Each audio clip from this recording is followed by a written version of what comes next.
Well, tonight we continue our preview of the men and women vying to become the next music director and conductor of the Bakersfield Symphony with a love fest this Valentine's Day.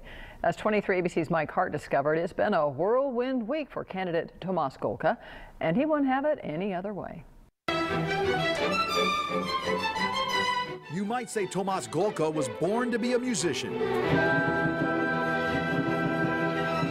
I was joking earlier that it was the family business, like the mafia. Golka was born in Warsaw, Poland, and eventually his family moved to the U.S. Today, he spends his time jet-setting around the world as principal conductor of the Riverside Philharmonic and chief conductor of the National Symphony of Bogota, Colombia. And no matter where he is, his mission is the same. That's really what the job of a musician is always about, to try to add a soundtrack to everyone's life. And this week, Golka gets to deliver two blockbusters. He led the symphony in Prokofiev's Peter and the Wolf on Wednesday, and this weekend he'll celebrate Valentine's Day with highlights of Rossini's Barber of Seville. There are a dozen melodies that every single person, regardless if they've never heard opera, they've never heard a symphony orchestra, you've heard this stuff. Barber of Seville is the opera that made me fall in love with opera. It's been on Bugs Bunny, it's been on cell phone ringers, it's been on Super Bowl commercials. I mean, I wouldn't be surprised if suddenly somebody turned on the radio right now and it just happened to be playing. And Golka is hoping to leave a lasting impression that might lead to an invitation to return on a permanent basis next season. This is not Tomasz Golka's first trip to Bakersfield. He was here back in 2002 for a conductor's workshop.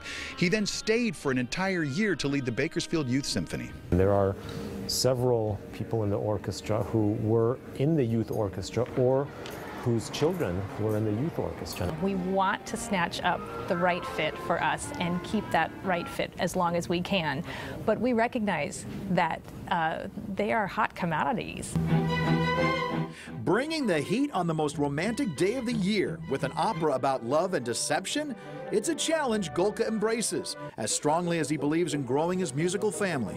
I always have to imagine what would life be like without music, and then I try to figure out a way to show people how wonderful life can be with music.